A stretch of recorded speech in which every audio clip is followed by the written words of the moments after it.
Bismillahirrahmanirrahim. Assalamualaikum warahmatullahi wabarakatuh.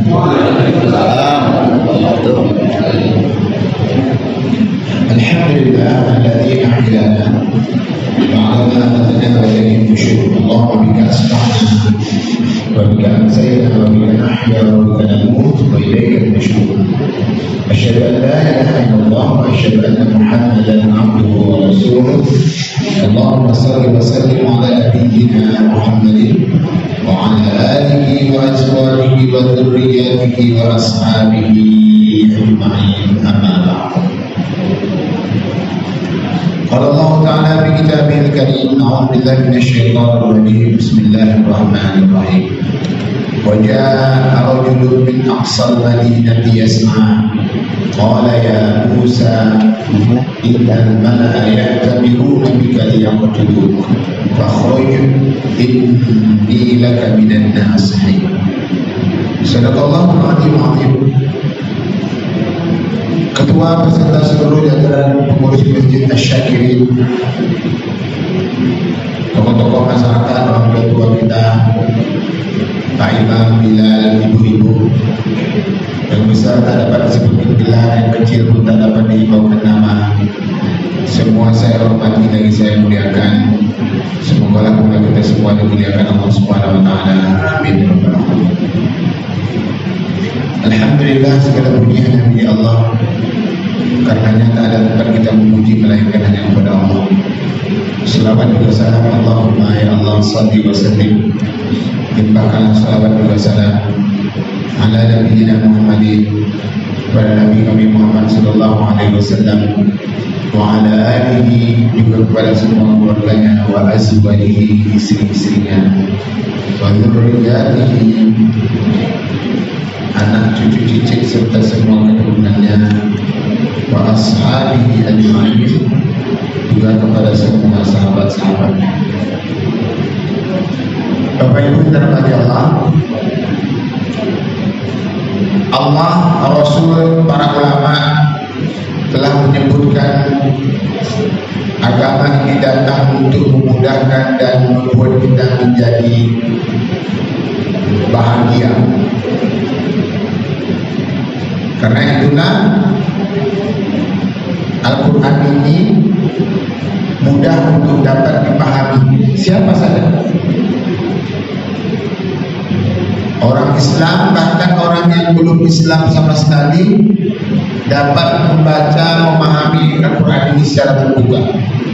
Untuk itu beberapa contoh kasus sering kita baca, kita dengar.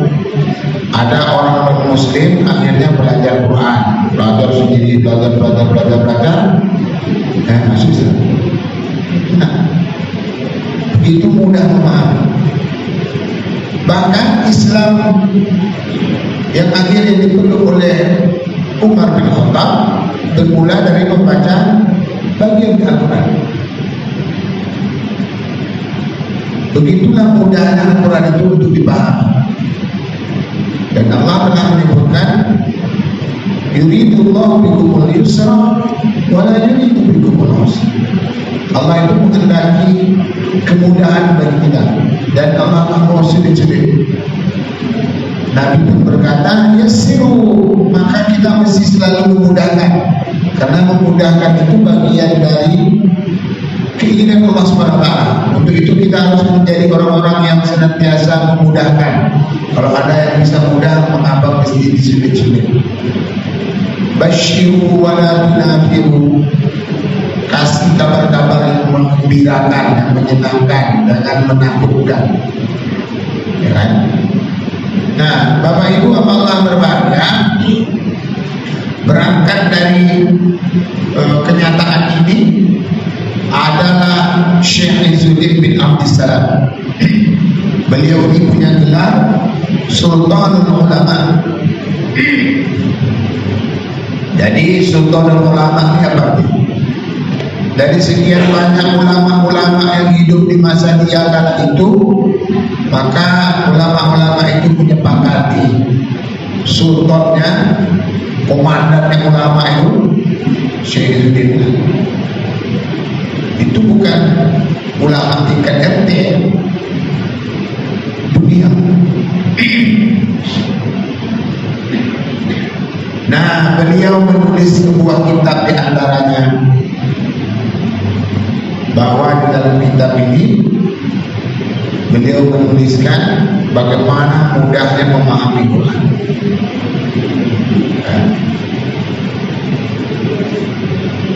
Apa kata beliau ketika mengulas sebuah ayat, ya kan? Di ayat itu sebenarnya bercerita tentang upaya Fir'aun ingin membunuh Musa. Nanti Bapak Ibu bisa tengok kitabnya, namanya Syajaratul Ma'arif. Jadi ayat ini bunyinya gini: wajah rajulun min aqsal madinati yas'a qala ya Musa innal mala'a ya'tamiruna bika liyaqtuluk. Jadi di sini awalnya Musa dengan Fir'aun ini berdebat tentang Tuhan, karena Fir'aun kan menyatakan dirinya sebagai Tuhan, sementara Musa hadir dengan konsep Tuhan itu tidak mungkin manusia, karena manusia lahir di bumi. Kalau manusia lahir di bumi, berarti pastilah dia bukan pencipta bumi. Enak? Orang lahir di bumi, cuma ada dia menciptakan bumi ya. Berarti, nah itu pasti bukan Tuhan.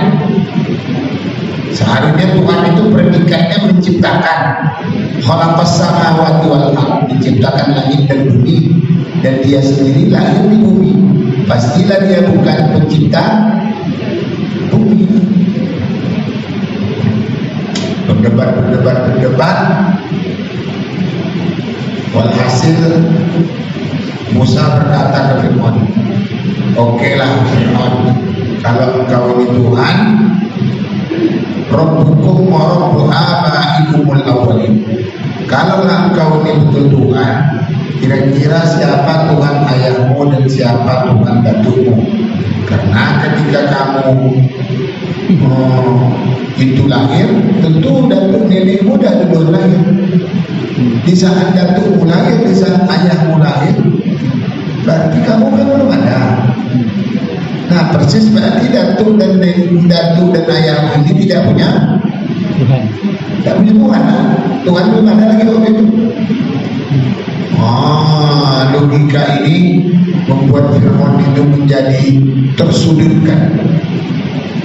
Tidak dapat lagi mau berkata-kata. Nah, kehabisan pendalilan. Kita katakan Tuhan, andaikan saya ini ngaku Tuhan, berarti ketika ayah saya lahir, berarti ayah saya tidak Tuhan. Karena saya belum ada lagi. Ketika datuk saya lahir, berarti datuk saya tidak Tuhan, karena saya kan belum ada. Ini kehilangan akal lah mungkin menjawab. Akhirnya orang-orang kala itu banyak yang beriman, walaupun tak berani menyatakan keimanan itu. Diam-diam ini Fir'aun tak betul ni, jelas Musa betul apa ini. Akhirnya itu orang berbisik-bisik. Karena Fir'aun dah tersudut, akhirnya mereka rapat lah. Dalam rapat itu disebutkan ini Musa ini dah mengacau kita, dia bikin malu ya. Diapakan kira-kira Musa ini? Disepakati Musa dibunuh ya, bunuh. Setelah di rapat ini menyepakati membunuh Musa, maka datanglah seseorang menemui Musa yang ikut rapat ini. Maka datanglah wajah arjulun min aqsal madinati yas'a. Maka datanglah seseorang dari pusat kota bergegas buru-buru menemui Musa. Setelah berjumpa dengan Musa, qala ya Musa, dia berkata ke Musa, hei Musa, innal mala'a ya'tamiruna bika liyaqtuluk. Aku ikut rapat bersama Fir'aun. Dalam rapat itu engkau engkau dibunuh.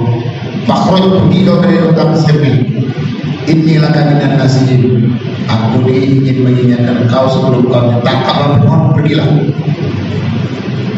Ayat ini sebenarnya cerita tentang orang mengadu ke Musa bahwa dia akan dibunuh Fir'aun. Tetapi Syekh ini tidak ada salah. Dari kisah ini melahirkan beberapa ketentuan hukum. Karena tidak kepikir apa kita. Apa kata Syekh ini?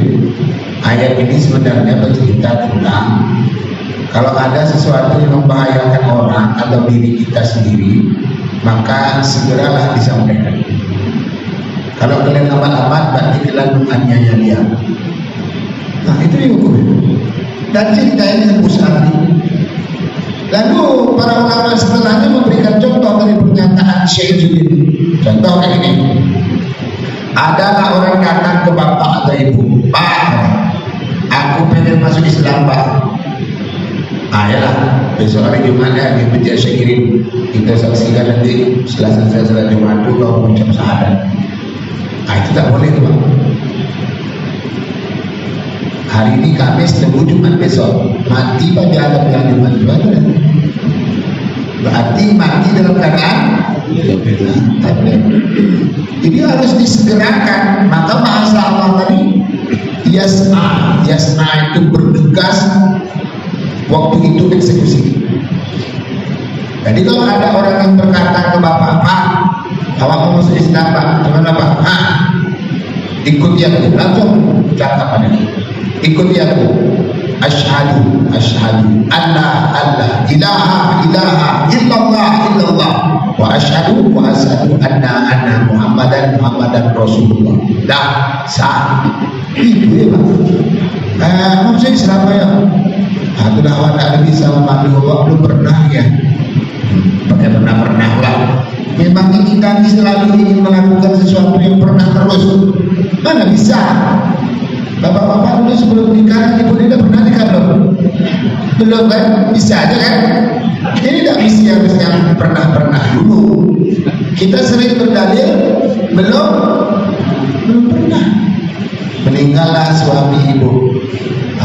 Ibu tak bantu bu ini gimana nih memandikan? Awak belum pernah ya. Baru sekali ini lagi tapi udah 2-3 kali lagi mati gitu. Hati kan tak betul. Jadi jangan minta buat alasan dong. Tak boleh gitu. Langsung ibu-ibu begitu. Langsung eksekusi. Jangan ditunggulah Ustaz. Kalau itu rumah Ustaz tadi kena. Pergilah naik motor ke rumah Ustaz. Telantar pusok. Kenapa? Itu dia. Yang ketemu sama kita begitulah Yasna. Jangan ditunda-tunda. Setelahnya kalau pengen buat acara-acara seremonial sebentar dari Islam ya, besok dibawa ke masjid diumumkan. Mungkin ada orang ingin bantu nyumbang dan segala macam. Ya boleh, silakan. Tapi yang Yasna tadi itu maknanya kata saya itu bersegera lagi. Contoh yang kedua, ini rumah bapak ibu di sini di jalan. Tiba-tiba bapak di rumah ini kan satu lagi santai-santai. Santai, mungkin orang santai ini kan pakai celana pendek, kadang pakai kausan, kadang malah pakai dalaman aja singlet gitu atau nama ada baju kan. Tiba-tiba terlantar tolong gitu kan. Ada orang kecelakaan, cari lu baju. Nah, celana lu baju pokoknya lu ganti baru mati bapak. Makanya Yasna tolong orang. Sehingga kalau kita pun masih bercelana pendek keluar itu nggak apa-apa rasanya. Maka dia buat kaidah ini. La yutrakul haqqu li ajlil batil. La yutrakul haqqu, kalian jangan tinggalkan suatu kebenaran, suatu kebaikan li ajlil batil, walaupun kalian masih melakukan kebatilan di situ, masih melakukan hal jelek. Kan tadi celananya mungkin di atas lutut, di bawah pusat nampak lutut, kan orang laki-laki. Ini kita mau membantu orang, jadi biar jalan nampak aurat ini, menyelamatkan nyawa orang ini jauh lebih utama. Kalau udah terselamat kan dia bisa dari bawah rumah sakit, nah kita mau mundur mengganti baju silakan. Begitu agama. Gitu kata Syekh ini. Dengan kita pengen ideal terus, karena yang ideal itu ada, yang sempurna itu tadi.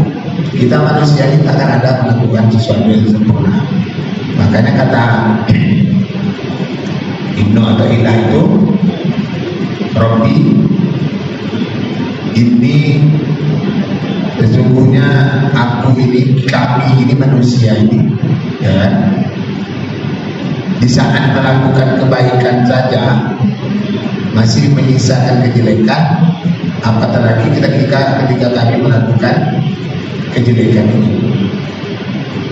Maka ma'asibuhu masawi, pakai pada takunu masawi yang masawi.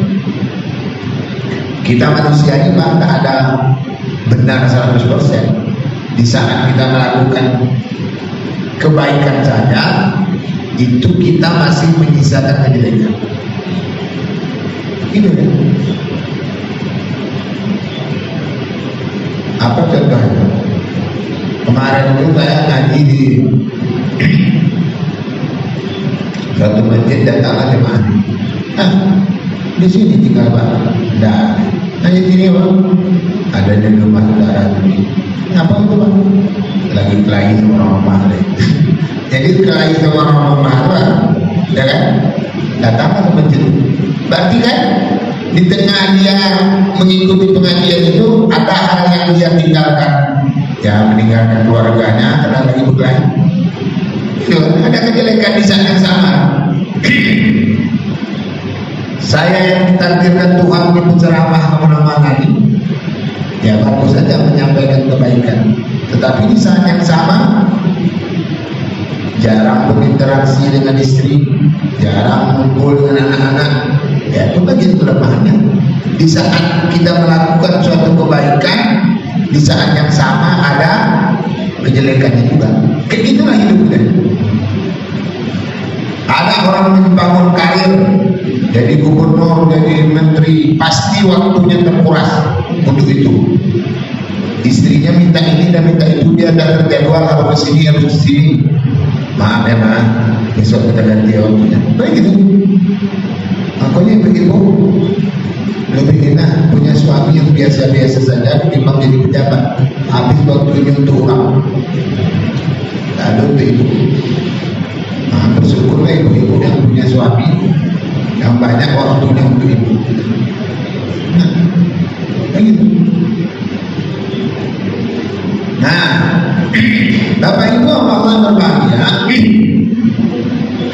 Dalam hidup itu ya seperti itu. Segerakanlah melakukan berbagai kebaikan. Kan? Nanti bisa Bapak Ibu kembangkan dari contoh-contoh yang telah dibuat oleh para ulama, kita kembangkan. Itu pernyataan makna yasma tadi. Terus yang berikutnya kata beliau, ketika kita sudah merencanakan sebuah kebaikan, segera pula lakukan. Apa contoh? Ibu dari pagi tadi yang dari rumah subuh tadi misalnya bapak nih dah bawa duit 100.000 ya, mau berjumpa ke masjid. Di jalan ke masjid tadi itu benarnya setan mulai menggoda, bisa membunuh gitu. Nah untuk saya 100.000 membunuh banyak terus dulu. Nah, nanti maghrib pas sudah membunuhnya sekarang membunuh dulu 100 ditanyakan itu. Kalau lah diganggu masih datang langsung baginya, jangan ikutkan bisikan setan, bagi dan kan? Kalau ditunda-tunda 100 membunuh 100, ujung-ujungnya kesehatan tadi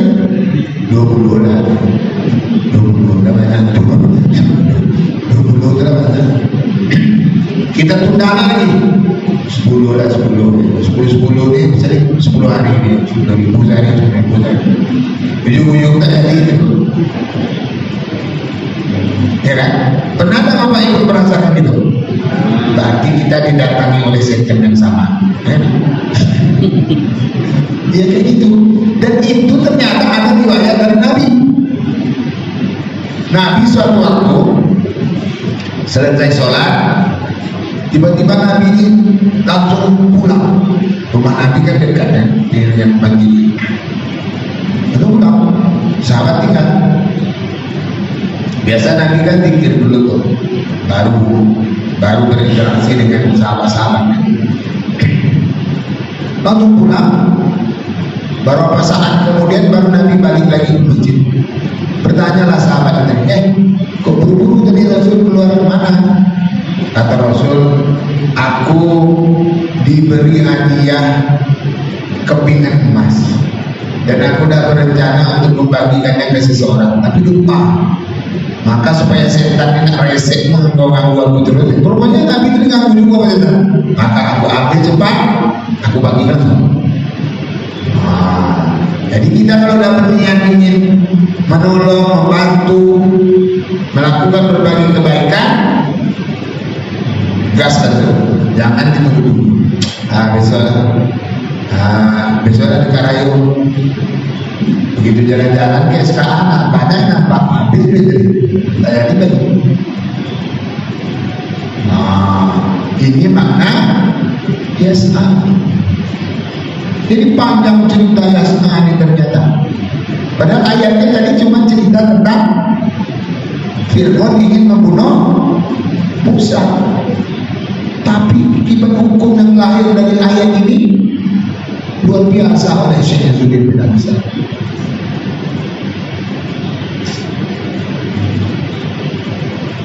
Yang berikutnya lagi, kalau ada orang datang ke Bapak Ibu, katanya jangan kita minta hal yang ideal. Pak, kalau pengen masuk Islam Pak, apa syaratnya Pak?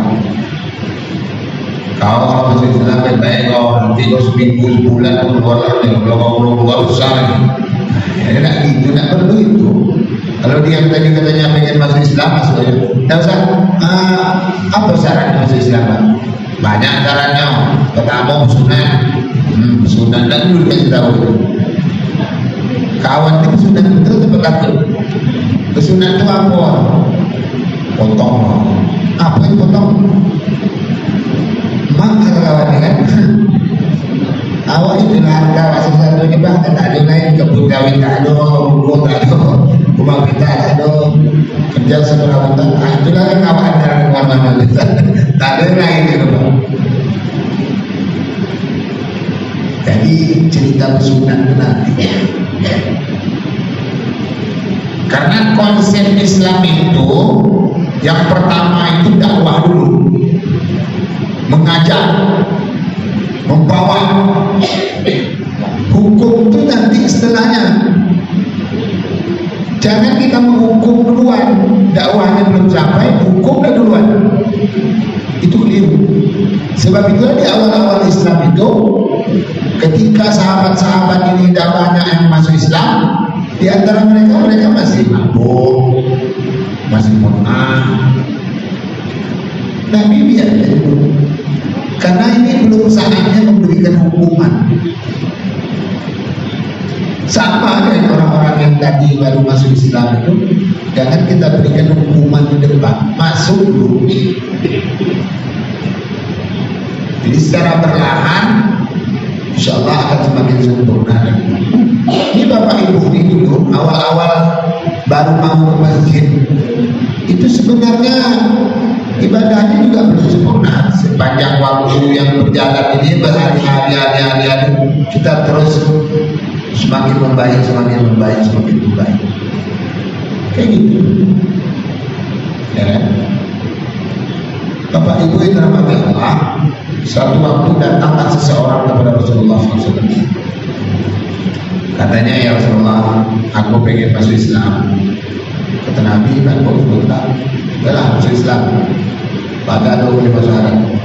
Katanya begini Rasul, saya ini penjudi, saya ini pemabuk, saya ini pencuri, berzina, dan saya belum bisa berhenti dari semuanya. Gimana tuh? Boleh nggak masuk Islam? Apa jawab Nabi? Boleh. Kalau orang datang ke kita dia ngomong itu apa? Banyak banyak. Hanya dengan tanggal 5 sana. Setelah masuk, beberapa hari kemudian bertemu lagi dengan Rasulullah. Ditanya sama Nabi, masih mabuk lagi, masih lemah, masih mencuri, masih zina, masih itu ya panjang. Ada gitu kan? Kata Nabi duduk Nabi ajak cerita, diskusi dari hati ke hati. Kamu punya saudara perempuan kan? Punya Rasulullah. Bagaimanalah perasaan kau kalau saudara perempuan kau itu dizinai orang? Aku bunuh dia. Wah, dia kan. Terus punya emak kan? Punya Rasulullah. Bagaimanalah kalau emak kau ini dizinai orang? Mati pun aku rela untuk mempertahankan yang ada di rumah. Apa kata Nabi dulu? Begitulah perasaan orang yang saudara perempuannya, yang emaknya engkau zinai. Baru dia. Jadi menyentuh orang itu harus begitu. Tidak bisa dengan kasar. Memang lampu-lampu tadi awalnya dengan kami gini yang kalau gaya itu ada. Orang tu sekarang kalau dari kudu nak kepala dikasih hati nak jatuh. Dah ada gitu, tidak ada rumusan dari Al-Quran dan hadis itu pernyataan orang-orang lagi marah-marah. Konsep agama kita kan kayak gitu, kan? Sentuhan yang lembut itu justru akan lebih mengesankan. Tidak semua yang lembut, yang halus itu tidak bertenaga. Hari ini pesawat terbang itu bisa terbang gara-gara apa? Gara-gara angin kan? Angin menyimpang barang itu angin jalannya kan? Gak ada gara-gara sesuatu yang kuat. Padahal dari angin. Tetapi angin yang bisa dikondisikan sedemikian rupa justru jauh lebih kuat dari sesuatu yang kita duga memang hawanya lebih kuat. Yang lembut itu tergantung mengemasnya, maka dia akan menjadi sebuah kekuatan. Hari ini misalnya orang, semua keadaan hari ini itu berdasarkan kekuatan angin, udara, ya kan? Ada rem dengan kekuatan angin. Kalau dia bocor, angin tidak berfungsi ya. Rem tak berfungsi, itu tekanan angin semuanya. Jadi seolah Allah itu ingin berkata, Inna fi khalqis samawati wal ardh wa ikhtilafil laili wan nahari la ayatin lil albab. Jadi segala apa yang dia pertengokkan di muka bumi ini, nampak angin bertiup sepoi, ternyata itu bisa mendampak angin yang lembut tadi bisa memberi kekuatan yang luar biasa dibandingkan sesuatu yang kita anggap keras. Jadi tidak ada istilahnya bahwa yang lembut itu tidak akan bertenaga. Kalau lembut-lembut itu suku-suku ini tidak ada gitu. Agama ini datang dengan kelembutan tadi. Akhirnya sahabat ini tadi menjadi salah seorang imam. Karena itulah dalam kesehatan kita Bapak Ibu, kelembutan ini harus kita kedepankan sebagai metode dakwah kita. Saya dulu awal-awal pernah jadi guru ya. Karena saya ini jadi guru semenjak saya dulu senangnya dan jadi guru. Kadang-kadang jadi guru ini kita memang ada juga agak marah-marah. Murid terlambat, kita kita marah, keluar, ya, disuruh murid keluar, sedang di dalam murid tidak dapat menjadi keluar, kan? Ngapain hukumannya harus keluar? Nggak mesti keluar juga kan? Kenapa nggak masuk? Kalau udah ada mahasiswa terlambat nih sekarang, semenjak saya belajar ini tidak ada saya suruh keluar. Terlambat pun maksudnya. Soalnya logikanya yang terlambat ini lebih baik daripada yang tidak datang. Yang lain sengaja tidak datang, yang ini terlambat datang, jauh lebih baik. Memang kita tidak membenarkan atau mengakomodir keterlambatan, tapi setidaknya dari situ kita bisa memberikan sentuhan sehingga satu waktu terlambat. Kenapa terlambat? Hujan Pak, saya naik motor di sini kehujanan terlambat. Duduk. Mahasiswa UIN Pak, umumnya itu menengah ke bawah. Jarang yang menengah ke atas tuh ada 1-2. Tapi secara umum itu menengah ke bawah. Nampak dari wajah penuh penderitaan. Macam-macam sama. Makanya pakai mobil, pakai motor mewah itu ada 1-2, tapi tak banyak. Tanda-tanda. Ayah apa kerjaan? Petani Pak. Ayahmu rela kehujanan, rela kepanasan untuk mencari uang untuk kamu kuliah. Sementara kamu takut hujan.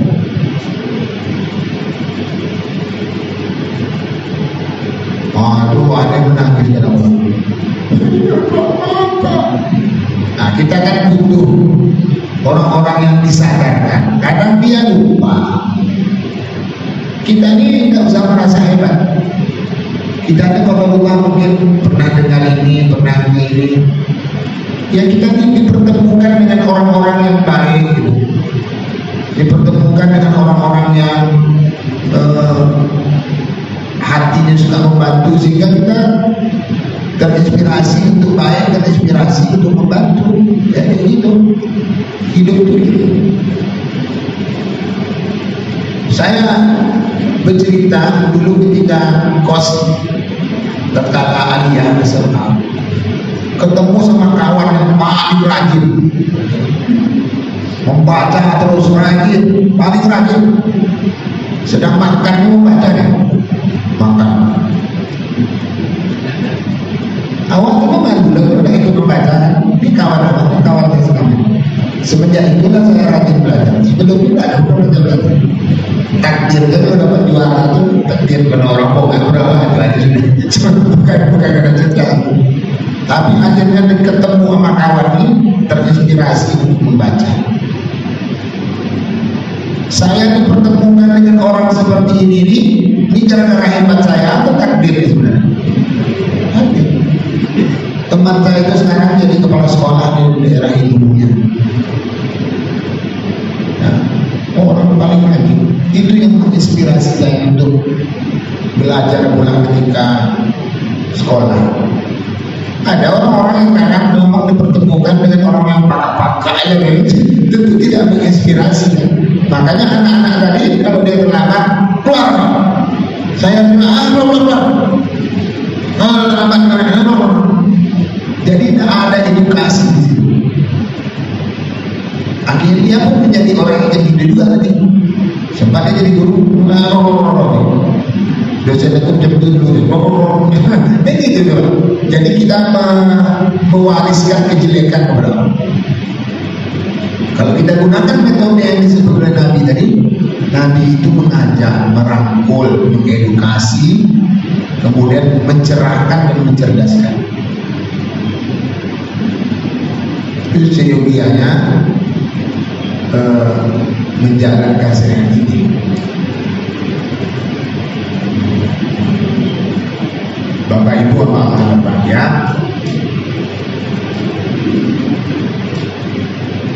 karenanya bagaimana kita bisa hadir dapat memberikan kebahagiaan kepada orang. Nah, karena itu tadi agama ini datang untuk memudahkan dan membahagiakan. Lalu kita hadirlah sebagai seorang pribadi yang selalu ingin memberikan kemudahan, selalu ingin membahagiakan kepada sesama. Itulah inti yang ingin disampaikan oleh Syekh Izzuddin bin Abdus Salam, walaupun dengan sepenggal ayat yang sangat sederhana. Terakhir ayat yang sama ada lagi di surah Ali Imran. Kata Allah kan gini, wasari'u ila maghfiratin min rabbikum wa jannah, wasari'u, bersegeralah. Sama nih, kalau ayat yang tadi yas'a, wajah rajulun min aqsal madinati yas'a, sama akar kata dengan wasari', bersegera. Nah, bersegera untuk melakukan kebaikan lagi-lagi tidak perlu langsung ideal. Kalau bisa langsung ideal, mantap. Tapi kan secara umum kita temukan memang belum ideal. Karena orang datang ke masjid ini pakai sarung belum ideal, pakai peci belum ideal, pakai baju belum ideal, cara sholat belum ideal. Ya udah nggak apa-apa. Yang jelas segera akan datang. Untuk itu ketika kita menemukan orang-orang yang belum ideal seperti ini, tidak perlu kita hujat, kita tenangkan, lalu kita terus dukung agar dia istiqomah dalam kebaikan. Bukan kita hujat-hujat, kita diskreditkan dia. Ini bulan Ramadan ini karena kawan-kawan banyak yang pengen pengen ke masjid ya, walaupun sebelum ini jarang, tapi sekarang kok tiba Ramadan kita orang mulai banyak datang. Dari situ karena terlihat beberapa kelemahan jemaah kita di dalam beribadah. Misalnya ada yang pengen sholat sunat sudah sholat subuh, sudah sholat asar, yang pengen sholat sunat. Kalau nampak yang seperti itu, Bapak Ibu jangan langsung ditegur di depan umum. Sholat apa kok? Sholat sunat Pak. Sholat apa? Ya, sholat apa? Sholat sunat Pak. Kawan itu korelasi kadang-kadang ada tahu. Tidak ada sholat sunat itu subuh harap dulu loh. Angkoyo kalau beribadah itu pakai ilmu. Yang menganggap gitu ada itu. Kalaupun ada orang yang berdiri setelah subuh, kita pertama berbaik sangka pada. Oh, mungkin dia ini sedang mengfoto qobliyah. Ya, Nabi itu ini sholat sunat sebelum subuh ini diriwayatkan Nabi tidak pernah tinggal. Bahkan kalau sempat tertinggal, Nabi mengkodoknya setelah. Jadi kalau tertinggal setelah sholat subuh tidak boleh sholat. Makanya ada hadis Nabi, raka'ataini minal fajri khairun minad dunya wa ma fiha. 2 rakaat sebelum sholat fajar itu lebih baik daripada dunia di sini. Itu satu. Kemudian yang kedua, atau dia mempotong sholat subuh.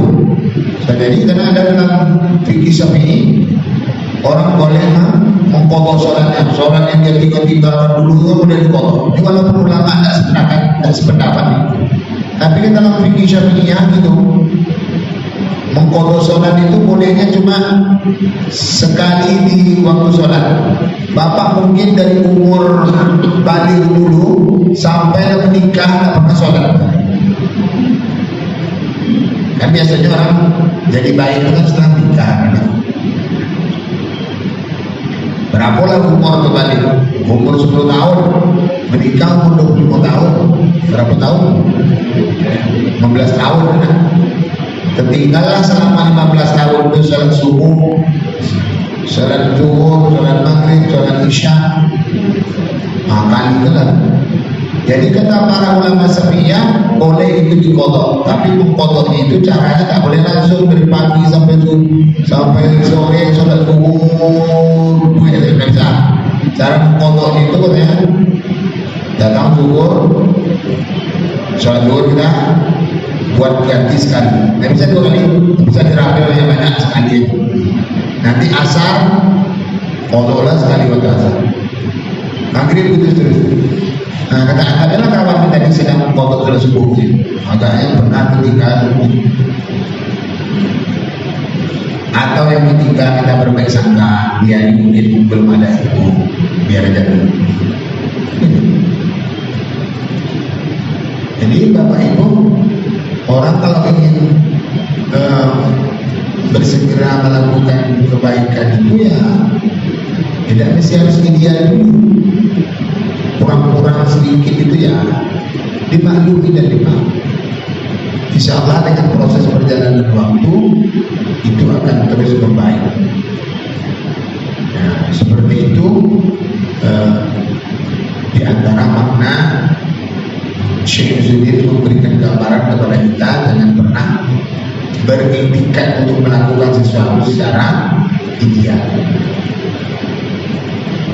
Dan kadang kita yang sudah berencana ideal pun kadang terlaksana ya belum ideal juga. Nah Bapak Ibu Bapak berbahagia, sekira itu beberapa pesan yang digambarkan oleh Syekh Izzuddin bin Abdul Salam tentang bagaimana kita harus selalu memberikan kemudahan dan kemapanan baik diri kita sendiri atau juga kepada siapa-siapa yang berdampingan bersama kita. Sekira demikian, semoga bermanfaat. Kita tutup dan doa berdoa majelis. Subhanallah wa bihamdika, asyhadu an la ilaha illa anta